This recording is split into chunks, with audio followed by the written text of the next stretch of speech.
Welcome back. Let's talk gaming. Now, with the introduction of online learning during the coronavirus pandemic, online gaming among children has also skyrocketed. But a recent study has shown that 65% of players who participate in online gaming have been harassed.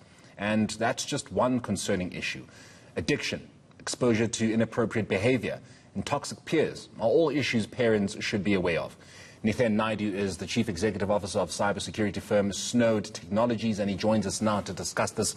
Good afternoon to you, Nithen. Thank you so much for your time. So, I have a child that doesn't want to go out and play with other kids, kick a ball around, run around, just, maybe even going to the swimming pool in our colonial complex. He just wants to sit in front of his console and play games from the time he wakes up to the time he goes to sleep. How do I stop that?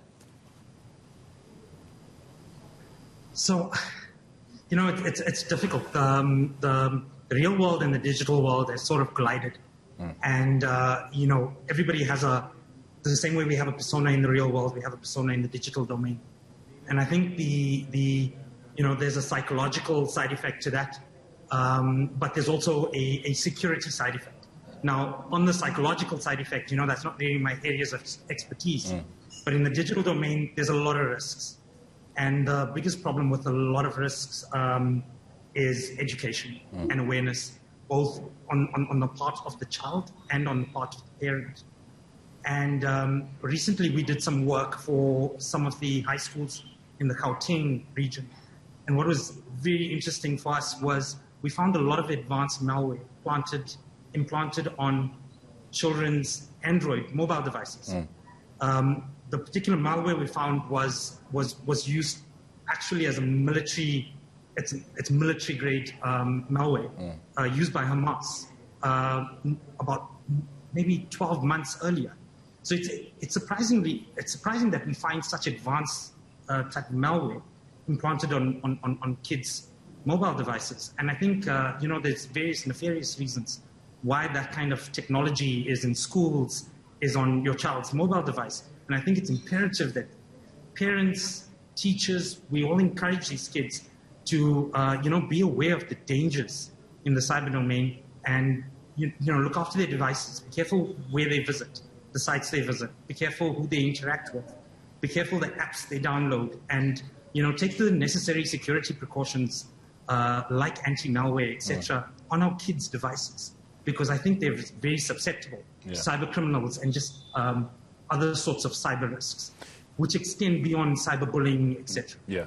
Nithen, I'm a gaming novice. I mean, I'm still trying to get myself around FIFA, but there are other games that kids get to, in fact, engage with other people in other parts of the world. So how then does my child get exposed to cyberbullying and cyber harassment if it's just through, I don't know, Call of Duty, for example? So, again, the digital domain, there's not a lot of repercussion. So, if I go and, I, shoot my mouth off to some kid in school, chances are I'm either not going to make friends or, the possibility is kid's going to just, deck me. And you don't have those same kinds of consequences in the digital domain. And there's the lack of rules, and it's a little bit like the Wild West. What really exposes the kids is that they're not ready to, the level of maturity sometimes is not quite there, and you're not interacting necessarily with kids your own age. A lot of the time, you don't even know if the person you're interacting with is the age they claim to be. It's cyberbullying is only the beginning of the risks that I think we find kids are exposed to. And I think, Morena, that's the important thing here in this interview is, yes, sure, your kid is exposed to cyberbullying, etc., when they're engaging with people online. But they're also, exposed to a lot of other greater evils. And, there needs to be greater awareness around these sorts of evils. And I think you need to regulate what your child is exposed to. So, even the type of violent content you have in games, it's not the first time we've seen people, claim to be, affected in the real world by what they're influenced by in the digital domain. And we see a lot of this in the type of violent behavior that kids act out in real life. So I think there's appropriate restrictions on games. And as a parent, I think we need to be cognizant of those. And we need to, we still need to start regulating what our kids are exposed to online and who they interact with. You're obviously emphasizing quite a lot the importance of parents being very present, that you don't just walk into a BT Games or a music and just grab the first game you see there just so that you can pacify your child, and that you need to know what it is you're getting them and what it is it's doing to them. Addiction is another one of the problems that kids do face, is that you're unable, as I mentioned at the beginning of the interview, I'm unable to rip my child away from this game that they're so stuck into. How then do I deal with addiction of gaming? Because one of the first reasons why I would have bought this child this game is to stop them from crying about getting the game and being like other kids, being like his friends, but also to ensure that when I'm busy with my work, since let's say I'm working from home, my child is also busy with something else that they love. So I'm guilty of the same. It's so easy as parents to get caught up in whatever you're doing, and then just to hand over a digital device to your kid and say play away, tap away, and give them free reign over a digital device. And we don't recognize sometimes the dangers in it. My kids pretty much younger probably than your kids, but it's so easy to install an app. It's so easy to engage online with somebody, or click on a link that gives that could give somebody access to your device, unauthorized access to your device. When we talk about unauthorized access, like some of the things we've seen in the schools, and this is this investigation actually moved me. It was about a year ago, and the investigation on the school in Gauteng, and it gives them access to their cameras, the microphone, and it's so easy for the kids to actually fall prey to that kind of malicious software on the internet while browsing, or malicious applications while being on the App Store. And most of the time, they're in the guise of a game, or they're in the guise of a cartoon, or what we generally term as clickbait. Yeah. So they're designed to actually get the kids to click. And as a parent, you need to be cognizant of these dangers, and you need to both teach your child, but I think regulate their behavior. Make sure they don't install apps or click on links or start engaging with people online where you're not aware of what their activities are, and you're not aware of what the dangers or repercussions could be. Yeah.